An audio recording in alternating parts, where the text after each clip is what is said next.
Hi, my name is Sheldon Person. I'm a violist in the Houston Symphony, and today we're going to work on Campagnoli's 6th Etude, which is one of the TMEA Texas All-State Etudes for 2020. The reason we work on etudes, as we said in the last video, is again the same reason that athletes go to the gym and do weight training. All of the muscles that they use, that they build up and develop in the gym, are muscles they're going to need every day when they play in their sports. It's the same for musicians. We work on all these different technical skills so that we have these techniques in our tool bag when we play in an orchestra, or whether we play in chamber music, or whether we play our solo repertoire in a recital. Campagnoli wrote a beautiful etude for us to play today. It's actually quite a nice singing bel canto aria. It's nice to have a pretty etude to play. And there's a lot of actually difficult technical challenges that we have to tackle to play this piece that seems simple, but it actually has a lot of content in it. The first problem that we have is that we have very long notes and very fast short notes, and we need to get the relationship correct between the two.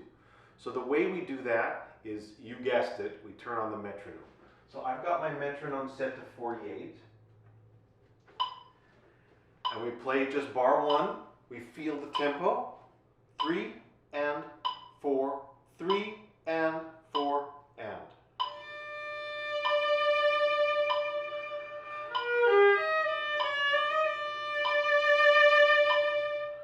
And that has to be exactly the same tempo as, for instance, bar 16, 3 and 4 and.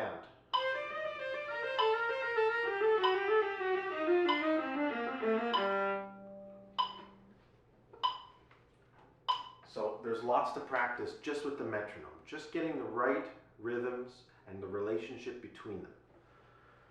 The other big problem in this etude is there's a lot of bow technique involved related to bow distribution and dynamics.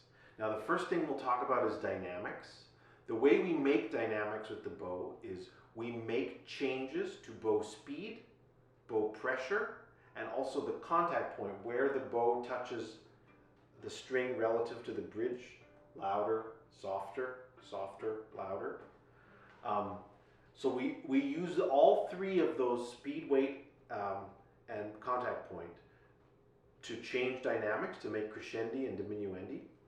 And we're also thinking about our bow distribution always. We're thinking, where am I in the bow, and how many notes do I need to be able to fit in before I run out? So we're always thinking, our mind is on our bow and how much space we have left in our bow.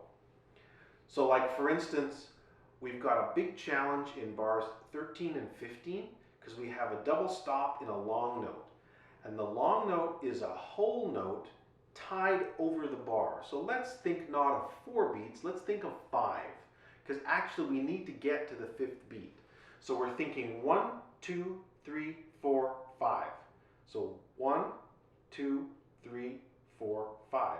But we actually have to make a crescendo through that note. So let's not think of dividing the bow evenly into 5. Let's think of 1, 2, 3, 4, 5. So it looks like this. 1, 2, 3, 4, 5. And that's how we plan out our bow. So I'm making a crescendo on a down bow, and I'm doing it by increasing my bow speed. 1, 2, 3, 4, 5, like that. Now bar 16, we do the opposite.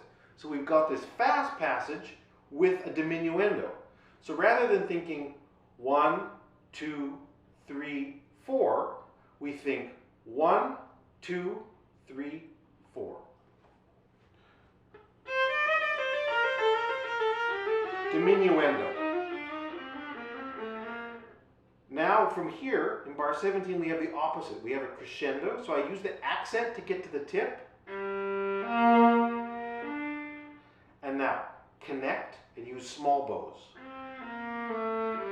Connect, and gradually increase the amount of bow.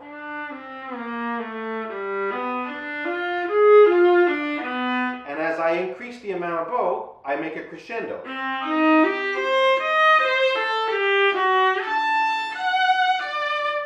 Like that. Bar 9 is also very interesting because we get to practice our up bow staccato. Now, this up bow staccato is not that fast, so don't think of this as a super tense, like really tight stroke. Think of it in two parts. First of all, it's just an up bow. Think of that motion, and we couple that motion with this. So our wrist kind of pulls up like this in a very relaxed way.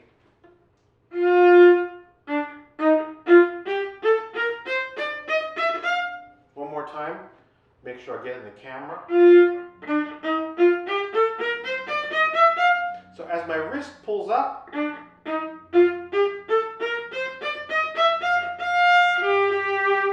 I make each note this way. And it's a very relaxed feeling. So I want to wish you all the best of luck practicing this etude for your 2020 Texas All-State auditions. It's a beautiful aria. So remember, always play beautifully and in a singing way, using nice, beautiful vibrato, always thinking of phrases and trying to make the piece sound as beautiful and as musical and lyrical as you can. And this is the way I played it last night.